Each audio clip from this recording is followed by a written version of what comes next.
Bonsoir à tous, bienvenue dans Actu comme tous les soirs du lundi au vendredi sur NATV, la dernière émission de la semaine avec une énorme polémique venue de l'Assemblée nationale. Elle concerne en plus un député de la Nouvelle-Aquitaine, il s'agit de Grégoire de Fournat, député de la 5e circonscription de Gironde. On va bien sûr évoquer ce sujet, on va également évoquer les autres questions des députés de la région du côté du Palais Bourbon et puis on vous donnera également des nouvelles dans l'affaire Justine avec l'émotion ce matin dans le Lot pour les obsèques de la jeune femme de 20 ans. N'Actu édition du vendredi, c'est parti.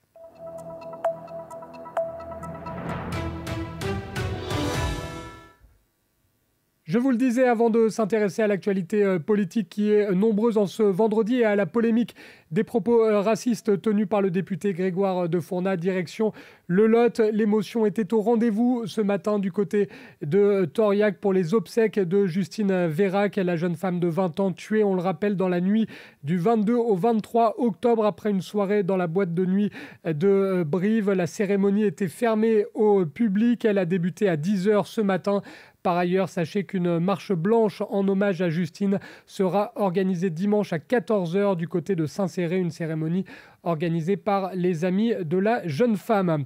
La polémique de cette fin de semaine nous vient donc de l'Assemblée nationale et d'un député Rassemblement national de la 5e circonscription de Gironde. Il s'agit de Grégoire de Fournat qui a provoqué un véritable scandale en criant, je cite, qu'il retourne en Afrique pendant la prise de parole de Carlos Martins Bilongo, un élu LFI qui intervenait sur le drame de l'immigration clandestine. Pour ceux qui ont raté cette séquence qui a fait le tour des médias et des réseaux sociaux, petit rappel des faits en vidéo grâce à Clément Darbieux. La parole est à monsieur Carlos Martins Bilongo pour le groupe La France Insoumise. Madame la Présidente, Mesdames, Messieurs les ministres, chers collègues, les 234 rescapés secourus par l'Océan Viking sont bloqués sur le pont du bateau depuis 11 jours. Depuis 11 jours, ils attendent de pouvoir débarquer dans un port sûr. À cela s'ajoutent 179 personnes secourues à bord de l'Humanity One de l'ONG allemande, 572 personnes secourues à bord du GEOA Barents de l'ONG Médecins sans frontières, soit un total de 952 personnes rescapées. J'aimerais dire à la collègue du Rassemblement national qui, du haut du perchoir de l'Assemblée nationale, croit pouvoir organiser les opérations de sauvetage en Méditerranée, avec la plus grande désinvolture et sans d'autre mérite dans sa vie que d'être né dans un pays en paix. Je vous le dis, ne vous en déplaise, leur vie compte. L'Océan Viking a adressé aujourd'hui sa 7e demande d'assistance aux autorités maritimes italiennes. Malte, tout aussi proche, n'a tout simplement pas répondu aux 3 demandes qui lui ont été adressées. Ce blocage de personnes est une violation grave du droit de la mer et l'évaluation du statut de la nationalité des personnes secourues ne doit pas retarder dûment le débarquement des survivants. Je ne peux que partager l'inquiétude de ces migrants à l'heure où la nouvelle première ministre italienne s'est engagée à bloquer leur arrivée des migrants en provenance d'Afrique. Quelle sera donc l'action du gouvernement sur ce sujet? Quelle forme prendra la coopération avec l'Italie? Allez-vous vous saisir de la question de la répartition des migrants avec les autres pays européens, comme Malte, qui ne répond plus aux demandes de coordination de sauvetage? Les personnes secourues se trouvent dans une situation d'urgence absolue. Les prévisions météo indiquent une détérioration significative du climat. Pas du tout. Ces violences...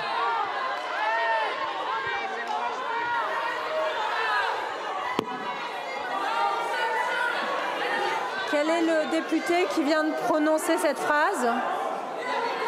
Pardon? Non mais...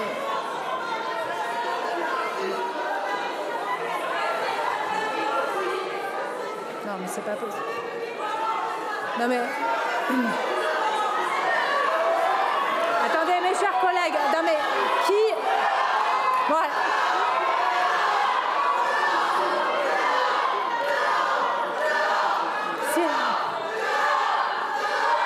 S'il vous plaît. Est-ce que vous pourriez me laisser parler, s'il vous plaît? Alors,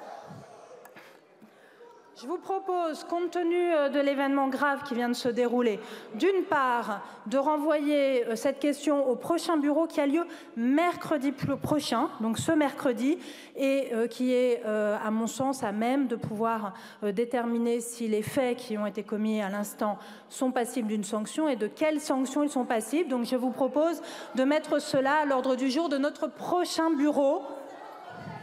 Alors...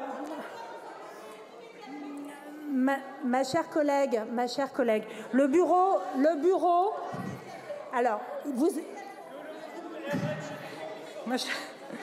Alors, je vous rappelle que l'article 74 de notre règlement prévoit que les peines disciplinaires applicables aux membres de l'Assemblée sont le rappel à l'ordre avec inscription au procès-verbal, la censure et la censure avec exclusion temporaire, et que ces deux dernières sanctions ne peuvent être prononcées que par le bureau. Donc, si vous voulez que je prononce une sanction immédiatement, c'est seulement le rappel à l'ordre ou le rappel à l'ordre avec inscription au procès-verbal. Et compte tenu de la gravité des faits, c'est la raison pour laquelle je préfère renvoyer au bureau plutôt que de prendre une décision sur le siège. Et comme nous avons un bureau dès cette semaine, dès ce mercredi, je pense que c'est l'organe pluraliste compétent pour pouvoir se prononcer sur ce qui vient de se passer dans l'hémicycle. Je vous propose, compte tenu de l'émotion légitime qui s'est emparée de l'ensemble des membres de cette Assemblée et de l'ensemble du gouvernement, de suspendre la séance de questions au gouvernement et nous nous retrouverons demain pour l'examen de la motion de censure à 15h30 ainsi qu'on a décidé la conférence des présidents. Il aura lieu mercredi, Madame la Présidente Panot. Mais je n'ai pas forcément tous les présidents de groupe ici, tous les membres du bureau. Je préfère que le bureau puisse se prononcer de façon complète et sereine sur cette question. La séance est suspendue.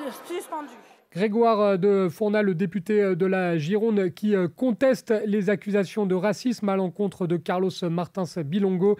Il se dit victime de manipulation de la part de la France insoumise. On l'écoute au micro de nos confrères de BFM TV. Je cherche à dénaturer mes propos pour me faire tenir des propos dégueulasses vis-à-vis d'un collègue député français de la nation, qui a la même légitimité que moi à siéger dans ces bancs. Voilà. Qu'avez-vous dit exactement ? J'ai dit, quand le député de la France insoumise parlait du bateau SOS Méditerranée qui ne parvenait pas à accoster sur les côtes européennes, j'ai répondu qu'il retourne en Afrique. Le bateau, retourne en Afrique. Est-ce que vous le regrettez ? Est-ce que vous regrettez cette phrase ? Non, ce que je regrette, c'est la manipulation de la France insoumise, qui cherche en toute circonstance à faire des incidents de débat, en dénaturant les propos de ses adversaires, pour ne pas parler du fond, en fait. Parce que le fond, c'est celui de la politique migratoire que nous avons dans notre pays, que nous contestons et sur lequel on peut avoir un débat. Et le fait qu'on dise que les bateaux de migrants n'aient pas à traverser l'Atlantique, mais à raccompagner en Afrique les migrants qui peuvent être secourus sur la Méditerranée, c'est totalement assumé, il n'y a rien de nouveau. Grégoire de Fournat qui a présenté ses excuses ce matin auprès de son collègue député Carlos Martins Bilongo, mais qui a assuré qu'il resterait député quoi qu'il arrive. Par ailleurs, le parti Renaissance a lancé une pétition pour demander la démission du député RN alors que la NUPES exige, elle, la plus haute sanction possible. Fin de la première partie de N'Actu. Dans un instant, on revient pour la suite de cette édition spéciale consacrée à l'Assemblée nationale. On évoquera les questions posées par les députés de la Nouvelle-Aquitaine. Ne bougez pas, N'Actu, nous sommes ensemble jusqu'à 20h.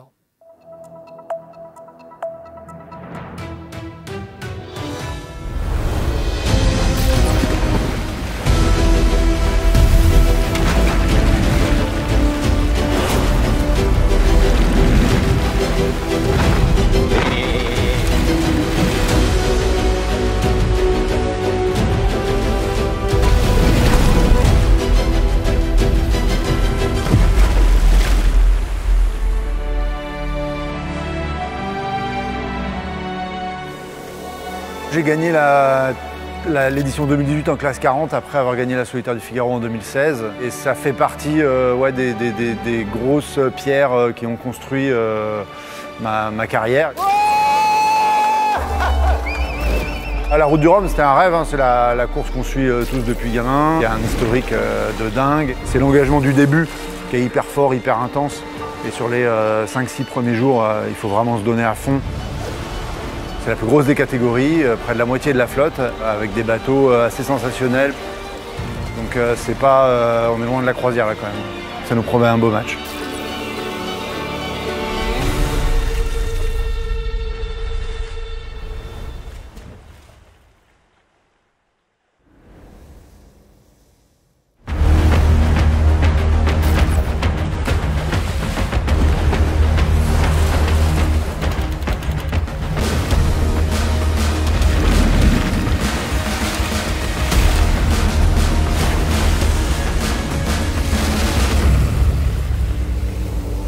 Il y a 4 ans, quand j'ai gagné la Route du Rhum, il y avait beaucoup de joie, de bonheur. C'est incroyable. C'est 4 ans de souvenirs, de préparation qui remontent. La famille, les amis, les proches. Voilà, ça c'est des moments extraordinaires. C'est un sprint qui dure 10 jours. L'intensité est très forte. Ceux qui partent mal, en tout cas, n'ont pas la chance de revenir derrière. Il faut trouver le petit curseur, pas casser au début et maintenir un rythme très élevé. Depuis le dernier Vendée Globe, la flotte IMOCA est exceptionnelle. C'est les meilleurs marins du monde qui vont se confronter.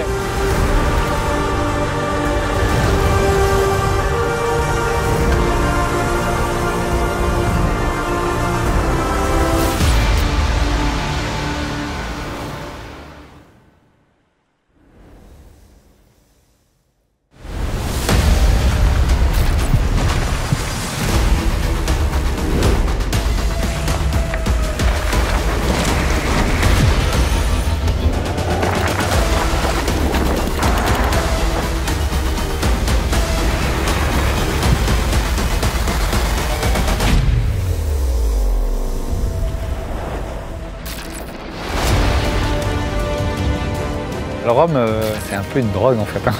C'est une course qui me galvanise et une victoire, c'est une sorte de consécration. Elle est inscrite dans l'imaginaire de tous les navigateurs. C'est un vrai sprint et avec une rare intensité. C'est un peu un truc de taré. C'est un bateau où t'en prends plein la face. Le niveau monte, il y a de plus en plus de concurrents. Des garçons très motivés, très acharnés, avec beaucoup de compétences, quoi. Et un beau plateau.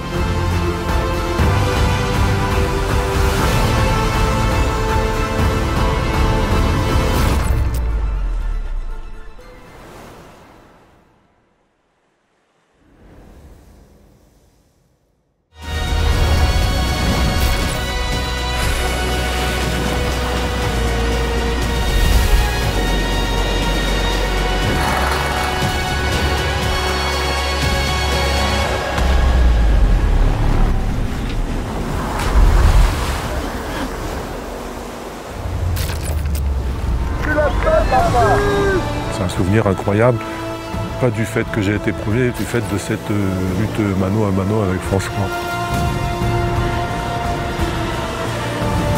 Quand on part début novembre, on part souvent dans l'inconnu météo. C'est une course qui est très forte à ce niveau-là. C'est quand même 15 tonnes de bateau qui s'élèvent au-dessus de l'eau et malgré l'état de la mer, ça rend le truc tout à fait fascinant.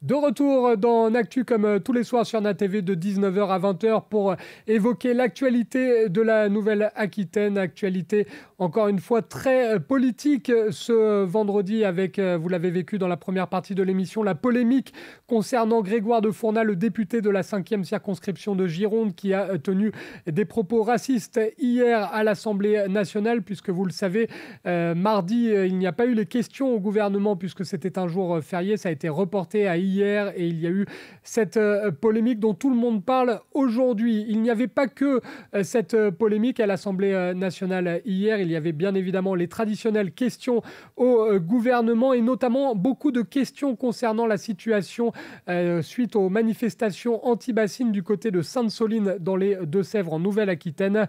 Une nouvelle fois, pas mal de questions, je le disais, avec notamment Pascal Lecamp, le député de la 3e circonscription de la Vienne. Il a interpellé le gouvernement et c'est Olivier Véran, le porte-parole du gouvernement, qui lui répond. La première question va être posée par monsieur Pascal Lecamp pour le groupe démocrate. Merci Madame la Présidente. Chers collègues, ma question s'adresse à Madame la Première ministre. Ce week-end, à 15 km de ma circonscription, à Sainte-Soline, une petite minorité radicale, avec en son sein des groupes violents, a voulu empêcher par la force la construction d'une réserve de substitution dans les Deux-Sèvres. Le résultat, nous le connaissons. 60 gendarmes blessés, dont une vingtaine dans un état grave, des champs ravagés, des appels à la désobéissance civile d'élus de la République. C'est tout simplement inacceptable. Je veux exprimer tout mon soutien aux forces de l'ordre mobilisées sur le terrain.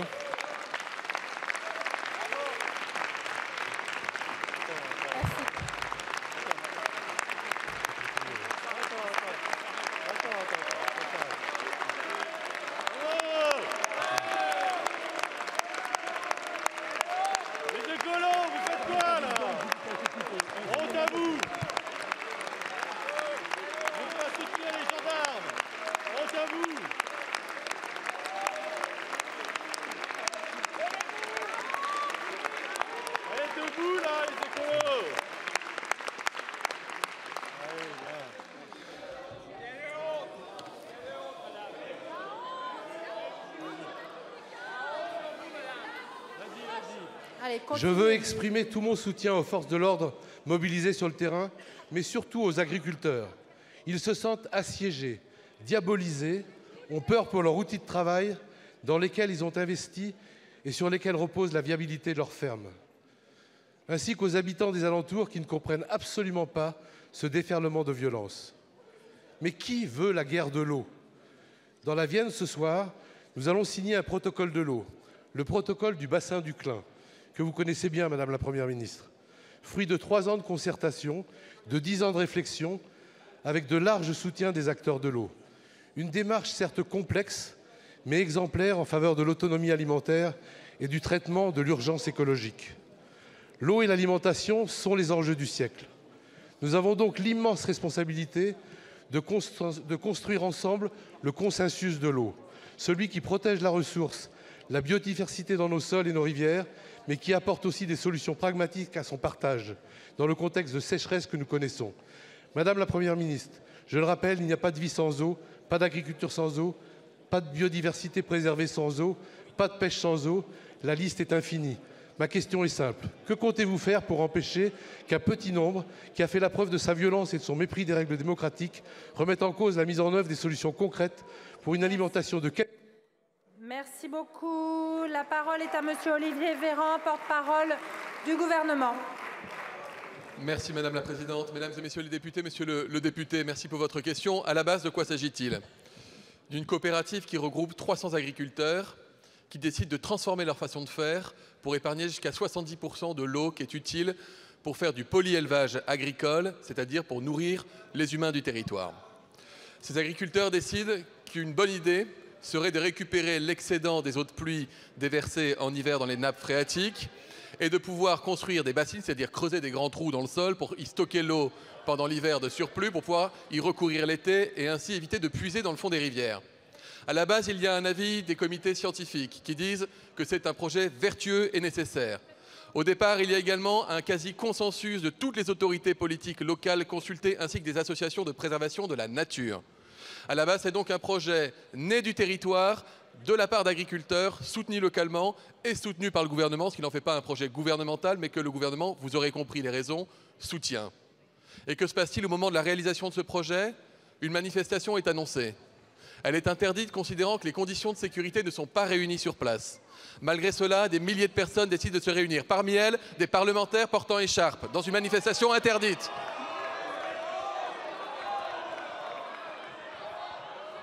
Et cette histoire qui aurait pu avoir une fin aussi belle que sa naissance se traduit par 60 gendarmes blessés, 20 sévèrement, par des hordes de personnes qui ne sont pas venues là défendre l'écologie, qui n'ont pas l'écologie au cœur, mais qui étaient là pour semer le désordre, la panique et stresser les populations. Les Français en ont marre.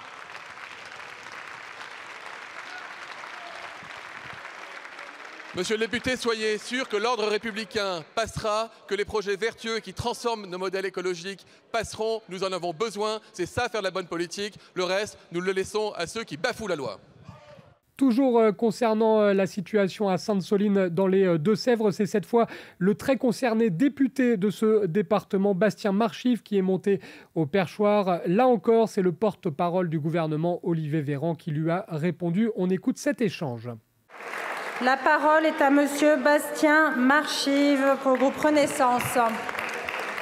Merci Madame la Présidente. Ma question s'adresse à Monsieur le ministre de l'Intérieur. Une fois de plus, notre pays a été le théâtre de violences et ce week-end, c'est les Deux-Sèvres qui en ont fait les frais et qui ont été victimes de ces casseurs venus de toute la France. Résultat, 61 gendarmes blessés, des systèmes d'irrigation détruits, des agriculteurs intimidés et l'état de droit bafoué. De nombreuses personnes sur ces bancs s'en sont émues et ont témoigné leur soutien à nos forces de l'ordre. Je me joins évidemment à elles et comme de Sévriens, je les en remercie. D'autres en revanche,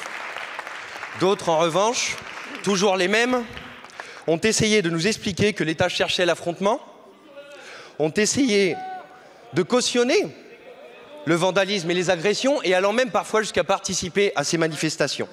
Faut-il leur rappeler que notre Constitution autorise certes le droit de manifester, mais qu'elle le fait, je cite, dans le cadre des lois qui le réglementent?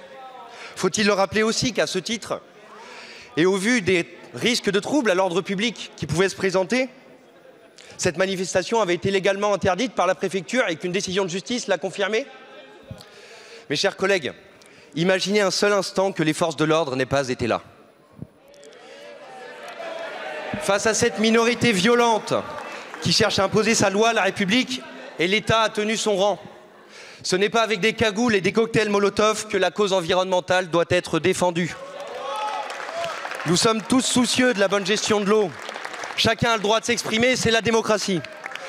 Quand des projets sont actés après plusieurs années de concertation, dans le respect des lois, ils s'imposent à tous. C'est aussi ça, la démocratie.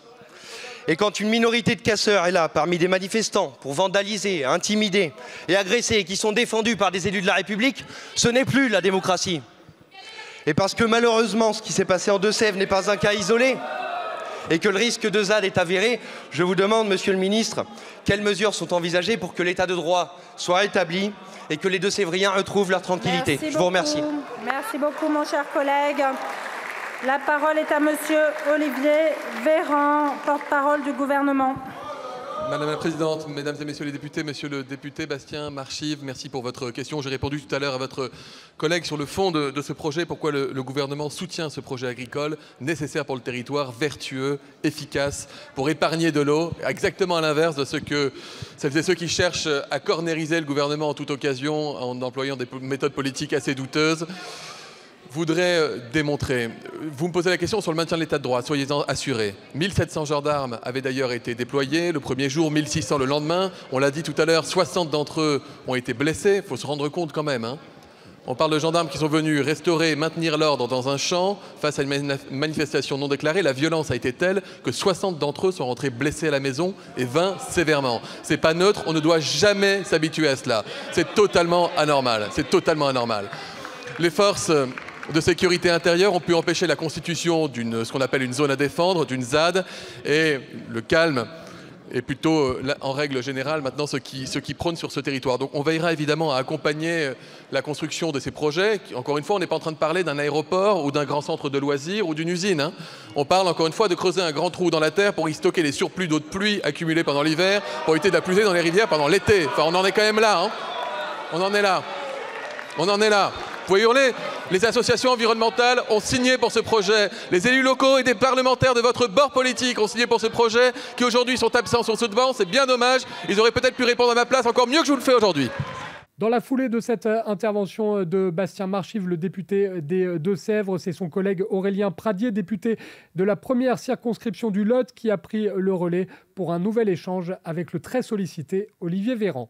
La parole est à monsieur Aurélien Pradié pour le groupe Les Républicains. Merci Madame la Présidente. Ma question s'adresse à Madame la Première ministre.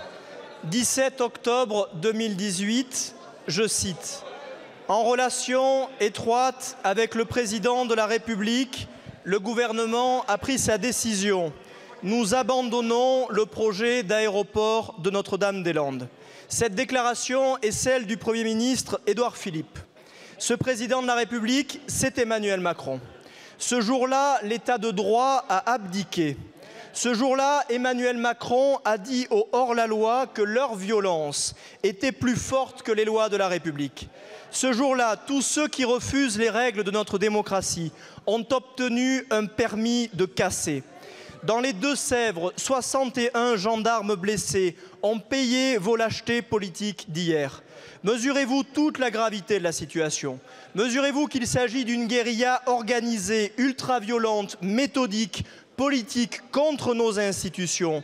Mesurez-vous que ces factieux ciblent non seulement nos agriculteurs, notre ressource en eau, mais surtout notre modèle républicain et démocratique.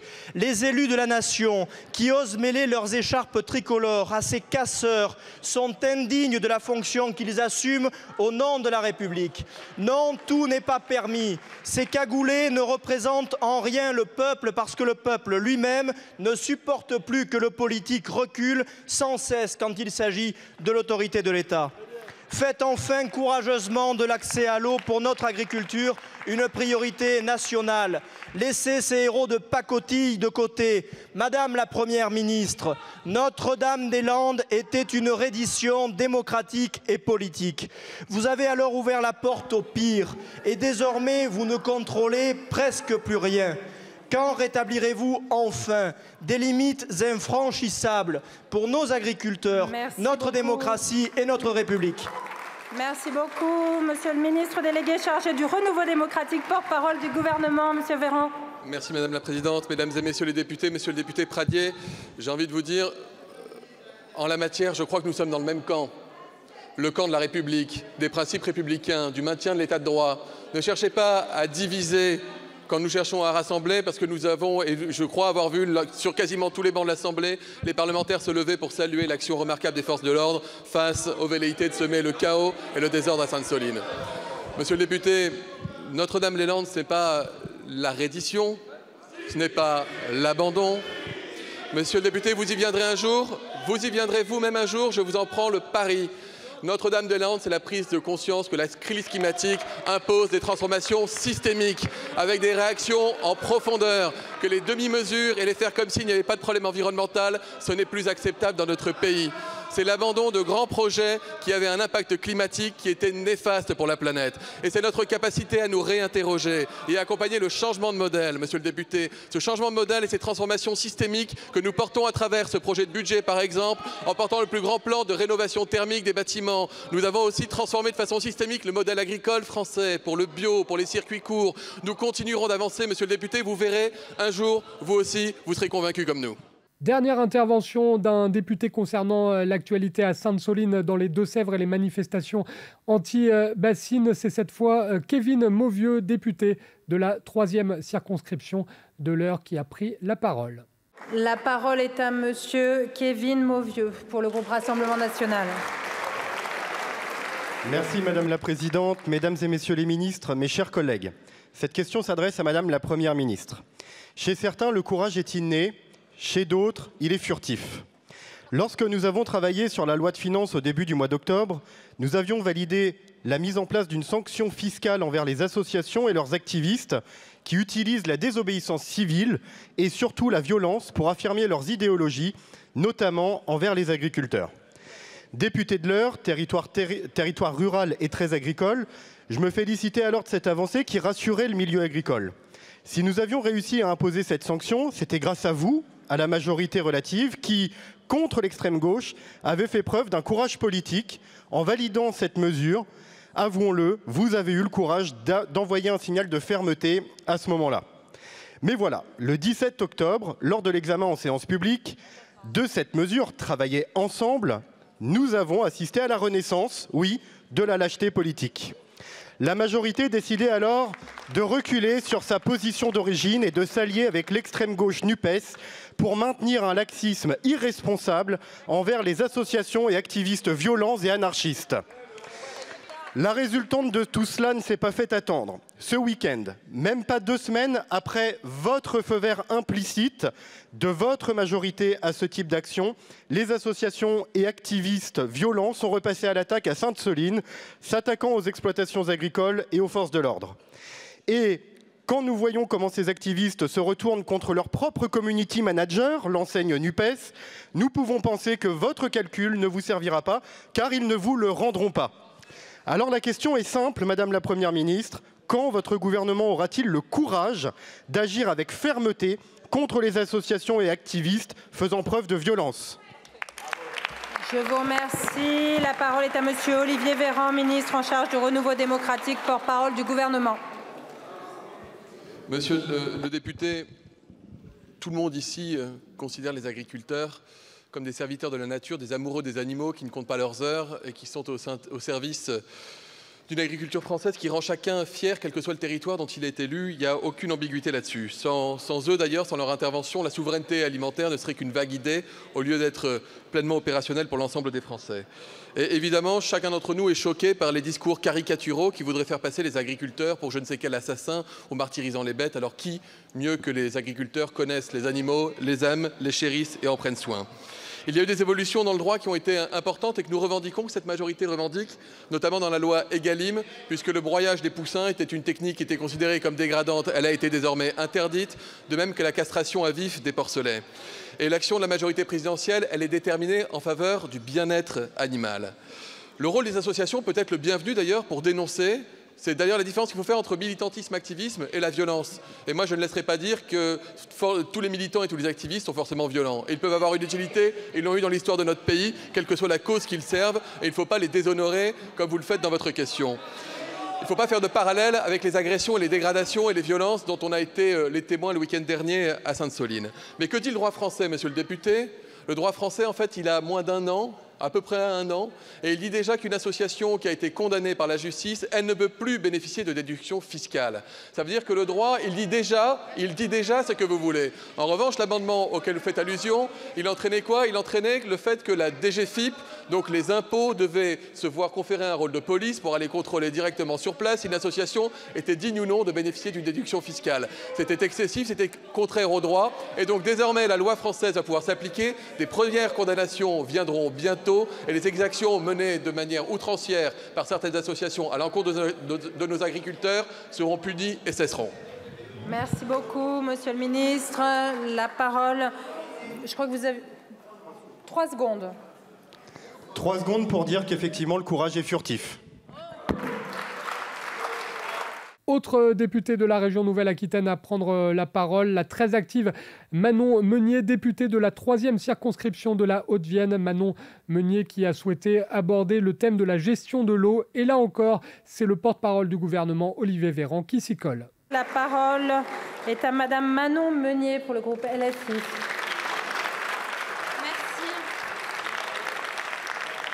Merci Madame la Présidente. Ma question s'adresse au ministre de l'Agriculture. Sur les bassines, ces immenses réserves d'eau artificielle, votre collègue M. Darmanin a bien réussi à saturer l'espace médiatique sur la forme afin de vous éviter de parler du fond. Alors parlons enfin du fond. Les bassines, c'est une solution court-termiste pour notre agriculture. Face au changement climatique, il faut développer des solutions alternatives comme la renaturation des cours d'eau, le maintien des zones humides, la transition de notre modèle agricole pour des cultures moins gourmandes en eau. Et ça, ce n'est pas moi qui le dis. C'est Marie Petenati, hydrogéologue au BRGM. Les sécheresses vont durer et votre solution, c'est de détruire des terres agricoles pour y mettre des bassines qui ne vont faire qu'accentuer le problème. Car les bassines sont une maladaptation qui, à long terme, accentue le niveau de réduction des nappes. Et ça non plus, ce n'est pas moi qui le dis. C'est Jean-François Soussana, scientifique du Haut Conseil pour le climat. Mais vous persistez à vouloir pomper des quantités astronomiques d'eau dans les nappes pour remplir ces bassines l'hiver et laisser l'eau s'évaporer de ces mêmes bassines l'été. Enfin, les bassines s'inscrivent dans le modèle agro-industriel qui a mené à diviser par 3 le nombre de paysans en 30 ans. Et ça, ce n'est toujours pas moi qui le dis. C'est Nicolas Giraud, président dans le Jura et porte-voix des agriculteurs de la Confédération paysanne. À Sainte-Soline, 70% du coût des bassines serait pris en charge par des subventions publiques alors qu'elles ne profiteraient qu'à 12 agriculteurs. Vous persistez à encourager les monocultures de maïs gourmandes en eau, dont les récoltes ne restent même pas sur les territoires français et sont exportées. Vous persistez à encourager des modèles toujours plus gros au lieu de remettre de nombreux paysans sur nos terres. Monsieur le ministre, quand allez-vous enfin comprendre que votre modèle productiviste, intensif en tout sauf en paysan, mène nos paysans et le climat droit dans le mur et que le seul modèle durable pour tous, c'est une agriculture intensive en emploi? Je vous remercie. La parole est à Monsieur Olivier Véran, porte-parole du gouvernement. Merci Madame la Présidente, Mesdames et Messieurs les députés. Madame la députée, c'est très élégant, Monsieur le député, de hurler ça avant que j'ouvre la bouche. Madame la députée Manon Meunier, vous avez posé une question calme et je vais vous faire une réponse calme. Pour vous dire que actuellement, les 300 agriculteurs, ils ne sont pas 12, hein, ils sont 300. Les 300 agriculteurs, ce qui se passe, c'est que l'été, quand les nappes phréatiques ne sont plus à niveau suffisant, ils ont encore besoin de cultiver, vous voyez, des fruits, des légumes, des herbes pour les animaux, parce qu'ils sont en polyculture. Et que du coup, ce qu'ils vont faire, c'est qu'ils vont en fait prélever dans les rivières, y compris dans les rivières souterraines de l'eau, ce qui veut dire que vous asséchez les rivières, vous baissez le niveau d'eau, et ça fait par ailleurs du mal aux poissons. C'est pas moi qui le dis, c'est le BRGM que vous citez, qui est le Bureau de recherche en géologie et en minéralogie, qui considère par ailleurs que le projet porté par ces agriculteurs n'est pas de nature à, je vous le dis, à faire baisser le niveau de réserve et à attenter à la biodiversité, pardonnez-moi. Donc le projet, pardonnez-moi, on n'a pas du tout les mêmes conclusions du même rapport du BRGM, c'est un peu dommage. Alors si vous ne me faites pas confiance parce que je suis membre du gouvernement, si vous ne faites pas confiance à M. Fesneau parce qu'il est membre du gouvernement, faites peut-être confiance aux associations de protection de l'environnement qui en 2019, c'était il n'y a pas très longtemps, hein, en 2019 étaient autour de la table avec des élus de gauche, avec des élus écolos, avec des élus de droite et avec une quasi-unanimité ont signé un accord pour ce projet local considérant qu'il était vertueux pour la nature puisqu'il allait, je répète le chiffre que j'ai donné tout à l'heure, réduire de 70% le fait de puiser dans les réserves en période estivale. On récupère dans les nappes phréatiques pendant l'hiver, là où elles débordent et qu'il y a de l'eau, vous savez que ça devient marécageux, le surplus qu'on stocke dans les bassines, qu'on réutilise l'été et on arrête de puiser dans les rivières. C'est un mécanisme, je vous assure, c'est assez vertueux.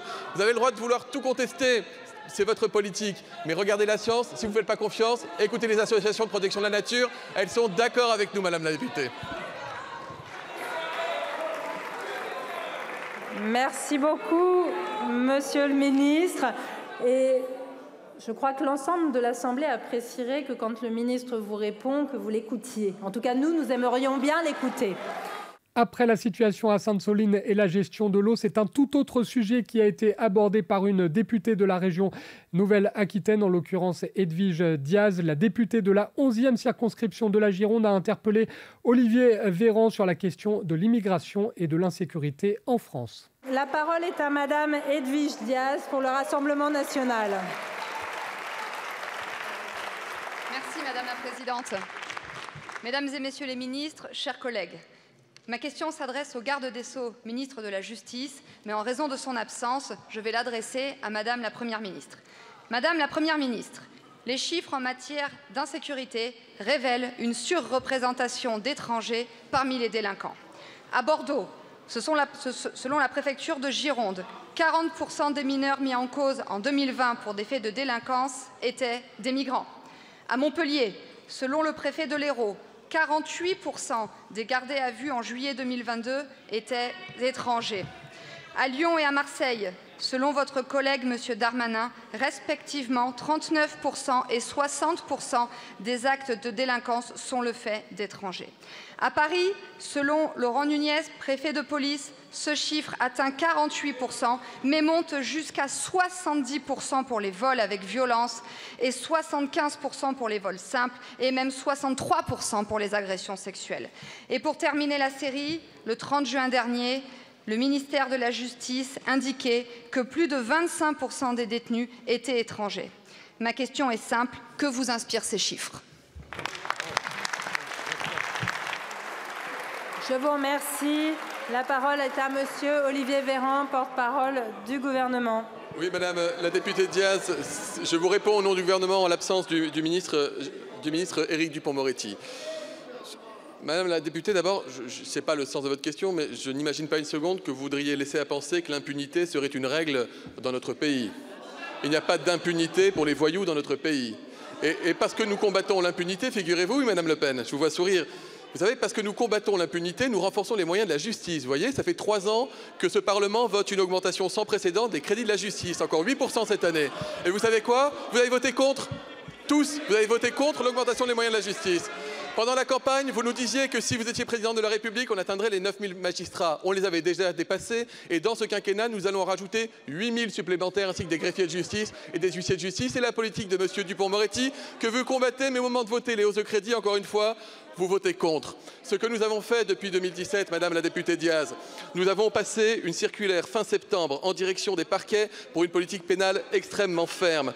Nous avons mis en place des dispositions pour faciliter l'expulsion des délinquants étrangers, c'est ce qu'on appelle la conditionnelle expulsion. Nous allons construire des places de prison supplémentaires à nouveau dans le projet de budget pour lequel vous avez voté contre. Cette majorité a voté la création de 15 000 places de prison supplémentaires. Joindre les actes aux paroles, madame la députée. Nous garantissons, notre politique, c'est de garantir la responsabilité pénale en France et procéder aux expulsions une fois que les OQTF définitives ont été prononcées par le juge. Il y a des centres de rétention administrative dans lesquels sont placées les personnes en situation irrégulière qui se sont rendues responsables de délits ou de crimes en attente d'être expulsées afin qu'ils ne restent pas dans nos rues et dans la nature. Madame la députée, j'espère, je ne suis pas sûr de vous avoir convaincu, mais la prochaine fois que vous aurez l'opportunité de voter un budget en hausse pour la sécurité et pour la justice dans le pays que vous voulez défendre, faites-le. Merci beaucoup, monsieur le ministre. Madame la députée Diaz. Monsieur le ministre, vous êtes incroyable. Malgré des chiffres incontestables, vous continuez votre autosatisfaction et vous tentez de faire diversion. Mais le problème, c'est qu'en continuant à faire la politique de l'autruche, parce que vous êtes incroyablement aveuglé par votre idéologie, vous ne réglerez jamais les problèmes des Français. Moi, je veux juste vous rappeler qu'en France, 70% des gens souhaitent qu'il y ait moins d'immigration. Vous ne répondez à aucune de leurs préoccupations, mais moi, je vais vous donner un conseil. Si vous souhaitez libérer des places de prison, commencez par expulser les 25% d'étrangers qui les peuplent.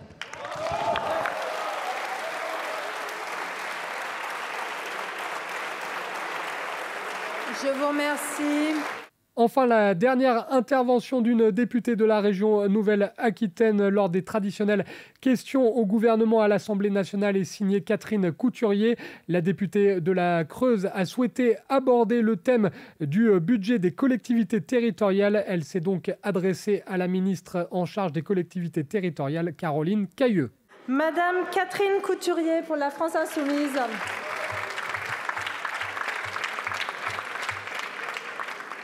Madame la Présidente, merci. Ma question s'adresse à Madame la Première ministre.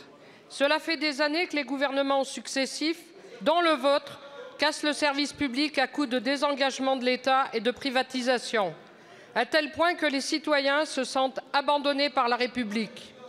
Un an que les élus locaux de tous bords vous alertent sur les finances locales à cause de la flambée des prix.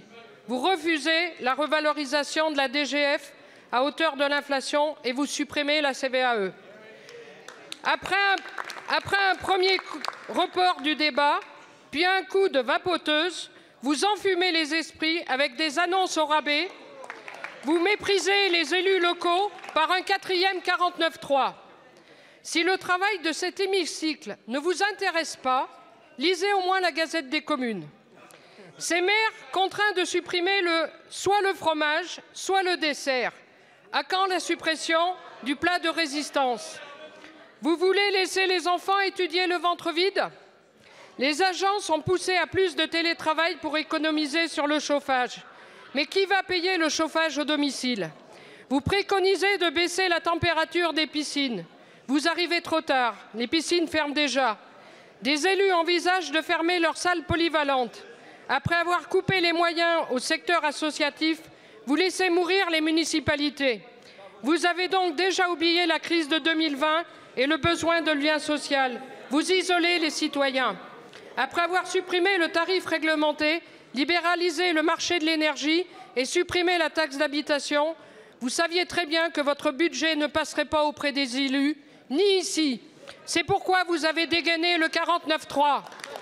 Madame la Première ministre, que cherchez-vous à faire? Mettre à mort les communes, décourager les élus et les pousser à démissionner? Je vous remercie. La parole est à Madame Caroline Cayeux, ministre déléguée chargée des collectivités territoriales. Merci Madame la Présidente, Mesdames et Messieurs les députés, Madame la députée Catherine Couturier. Je crois que vous n'avez pas bien analysé le budget qui vous a été présenté. C'est 2,5 milliards d'euros qui ont été accordés aux collectivités. Et cela a commencé avec, dès le PLFR, 320 millions d'euros qui ont été donnés aux collectivités. S'il vous plaît, s'il vous plaît, collègues, un peu de silence. Mais aussi sur le soutien à l'inflation, nous avons abouti à un mécanisme complet qui évite les trous dans la raquette. Nous augmentons maintenant la DGF de 320 millions. Ça n'a jamais été fait depuis 13 ans. Et c'est votre gouvernement, Monsieur Hollande, qui avait supprimé 11 milliards qui avaient été faits. L'État... Ne vous inquiétez pas, il y a la moitié qui en a fait partie. S'il vous plaît, l'État va soutenir. S'il vous plaît, vous n'avez vraiment aucun respect pour les orateurs, hein, vraiment. S'il vous plaît. Madame la ministre. En fait, on se demande pourquoi on vous répond. On se demande pourquoi on vous répond, parce que de toute façon, c'est vous qui êtes totalement indifférents aux réponses. Un peu de silence. Maintenant, je voudrais vous dire que toutes les collectivités vont être éligibles à l'amortisseur électrique annoncé par la Première ministre. Là aussi, c'est 1 milliard d'euros pris en charge par l'État. Enfin, les collectivités les plus fragiles seront éligibles au filet de sécurité sur leurs dépenses d'énergie. Et là, c'est 1,5 milliard de prise en charge par l'État. Vous le voyez, les marges préservées vont permettre aux collectivités d'investir. Et là aussi, l'État est présent à leur côté. 2 milliards d'euros de dotation d'investissement qui sont doublés grâce aux 2 millions d'euros du Fonds vert. Regardez, vous le voyez, c'est un budget ambitieux dont le gouvernement est fier. Merci beaucoup, Madame la ministre. Vous n'avez rien compris parce que vous n'avez rien écouté. Non mais sérieusement, est-ce qu'on peut s'écouter réciproquement? C'était l'échange à l'Assemblée nationale du côté du Palais Bourbon entre Catherine Couturier, la députée de la Creuse, et Caroline Cayeux, la ministre déléguée en charge des collectivités territoriales. N'Actu édition spéciale politique, c'est désormais terminé. On se retrouvera bien évidemment lundi pour une nouvelle édition de N'Actu, cette émission qui sera disponible en replay sur la page YouTube de NATV. Je remercie Paul Maison-Regnault à la réalisation, Clément Darbieux à l'édition, émission que l'on dédie à Benoît Doga, la légende du 15 de France et du Stade Montois, qui est décédé hier à l'âge de 80 ans. Celui qui était surnommé le Grand Ferré a remporté 3 tournois avec le 15 de France, dont un grand chelem fabuleux en 1968. 63 sélections pour Benoît Doga, qui a joué toute sa carrière sous le maillot jaune et noir du Stade Montois du côté donc de Mont-de-Marsan. Il a même été président du club de 2003 à 2007. On lui dédie cette émission et on vous souhaite un très bon week-end sur NATV. N'oubliez pas ce week-end toutes les émissions consacrées au départ de la Route du Rhum, la 12e édition qui va s'élancer samedi de Saint-Malo. Bon week-end à tous.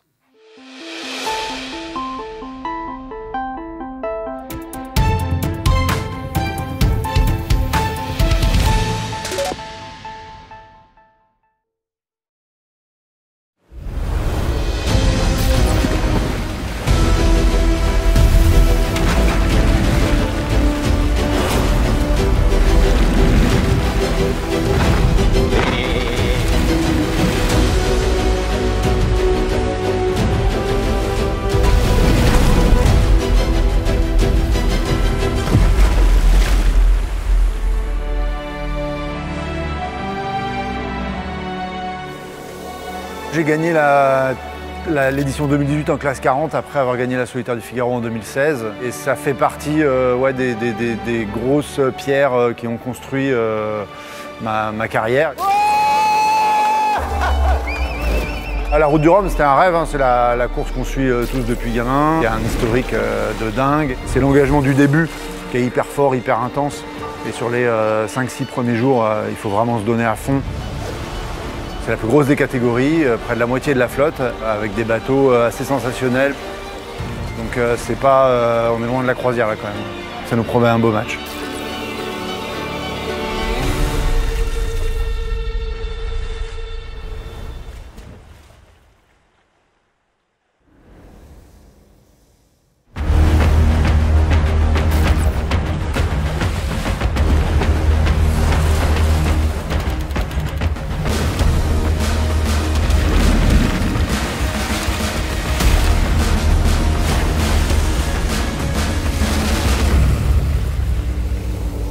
Il y a 4 ans, quand j'ai gagné la Route du Rhum, il y avait beaucoup de joie, de bonheur.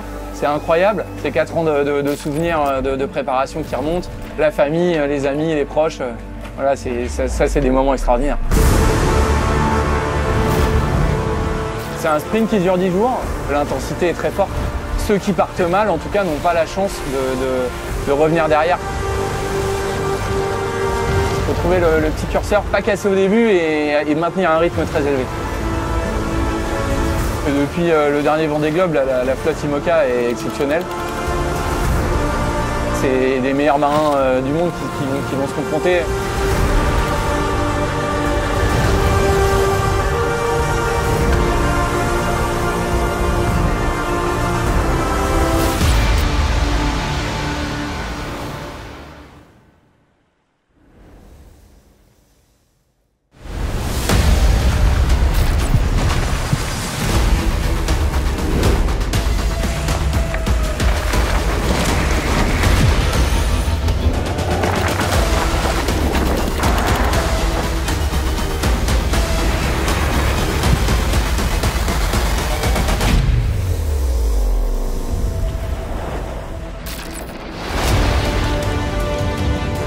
Le Rhum, c'est un peu une drogue en fait.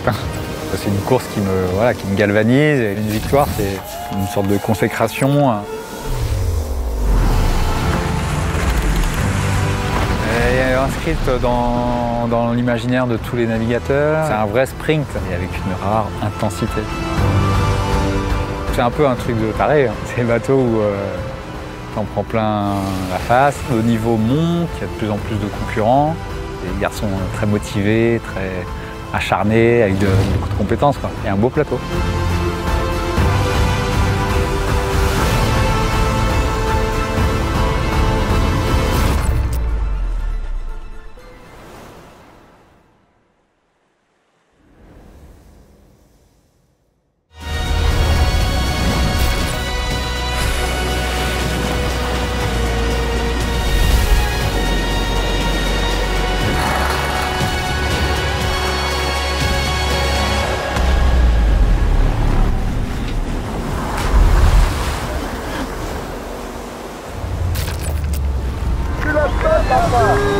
C'est un souvenir incroyable, pas du fait que j'ai été premier, du fait de cette lutte mano à mano avec François. Quand on part début novembre, on part souvent dans l'inconnu météo. C'est une course qui est très forte à ce niveau-là.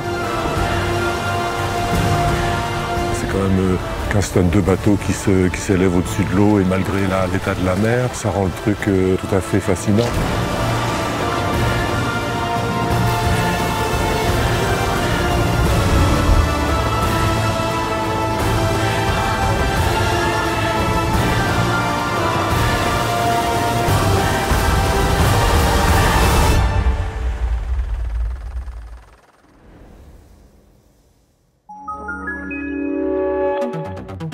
NATV, c'est toute l'actualité de Nouvelle-Aquitaine en temps réel sur le Canal 30.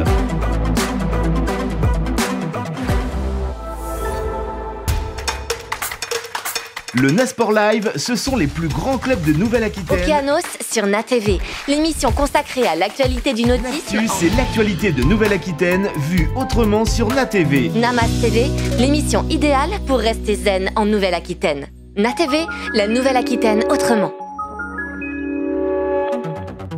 NATV, c'est toute l'actualité de Nouvelle-Aquitaine en temps réel sur le canal 30.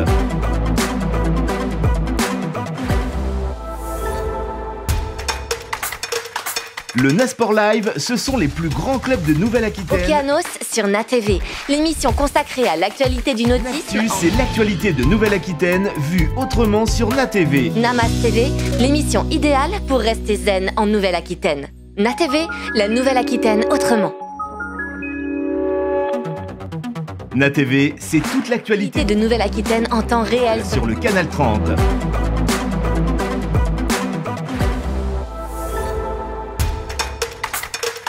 Le Nasport Live, ce sont les plus grands clubs de Nouvelle-Aquitaine. Okeanos sur NATV, l'émission consacrée à l'actualité du nautisme. C'est l'actualité de Nouvelle-Aquitaine vue autrement sur NATV. Namas TV, l'émission idéale pour rester zen en Nouvelle-Aquitaine. NATV, la Nouvelle-Aquitaine autrement. NATV, c'est toute l'actualité de Nouvelle-Aquitaine en temps réel sur le canal 30.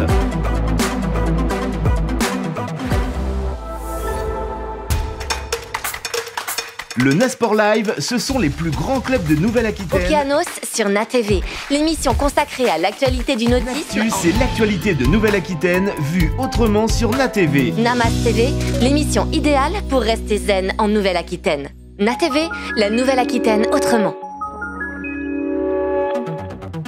NATV, c'est toute l'actualité de Nouvelle-Aquitaine en temps réel sur le canal 30.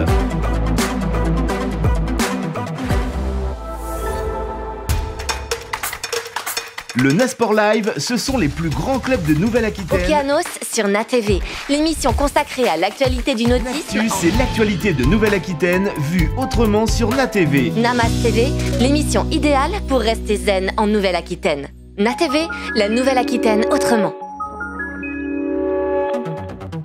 NATV, c'est toute l'actualité de Nouvelle-Aquitaine en temps réel sur le canal 30.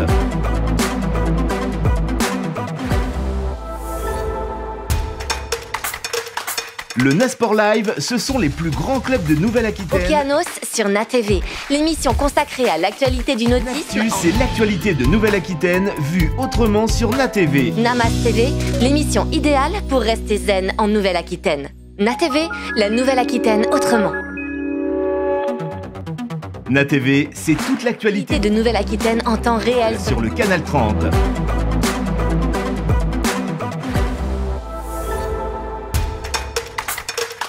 Le Nasport Live, ce sont les plus grands clubs de Nouvelle-Aquitaine. Okeanos sur NATV, l'émission consacrée à l'actualité du nautisme. C'est l'actualité de Nouvelle-Aquitaine vue autrement sur NATV. Namas TV, l'émission idéale pour rester zen en Nouvelle-Aquitaine. NATV, la Nouvelle-Aquitaine autrement. NATV, c'est toute l'actualité de Nouvelle-Aquitaine en temps réel sur le canal 30.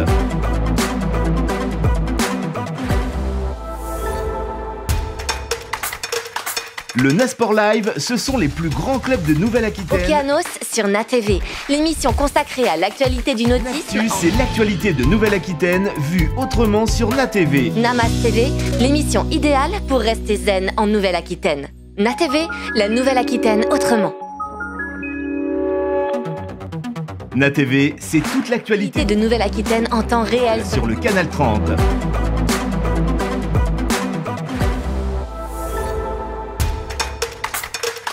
Le Nasport Live, ce sont les plus grands clubs de Nouvelle-Aquitaine. Okeanos sur NATV, l'émission consacrée à l'actualité du nautisme. C'est l'actualité de Nouvelle-Aquitaine vue autrement sur NATV. Namas TV, l'émission idéale pour rester zen en Nouvelle-Aquitaine. NATV, la Nouvelle-Aquitaine autrement.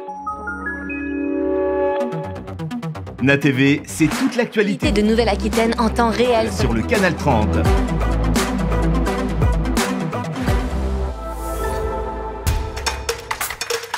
Le Nasport Live, ce sont les plus grands clubs de Nouvelle-Aquitaine. Okeanos sur NATV, l'émission consacrée à l'actualité du nautisme. C'est l'actualité de Nouvelle-Aquitaine vue autrement sur NATV. Namas TV, l'émission idéale pour rester zen en Nouvelle-Aquitaine.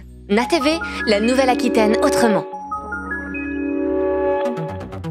NATV, c'est toute l'actualité de Nouvelle-Aquitaine en temps réel sur le Canal 30.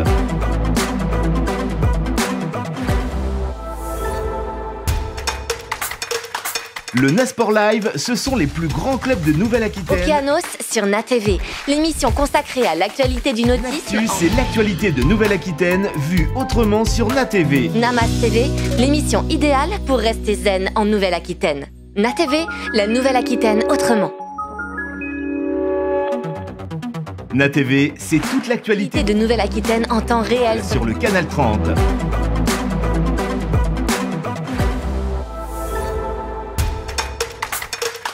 Le Nasport Live, ce sont les plus grands clubs de Nouvelle-Aquitaine. Okeanos sur NATV, l'émission consacrée à l'actualité du nautisme. C'est l'actualité de Nouvelle-Aquitaine vue autrement sur NATV. Namas TV, l'émission idéale pour rester zen en Nouvelle-Aquitaine. NATV, la Nouvelle-Aquitaine autrement. NATV.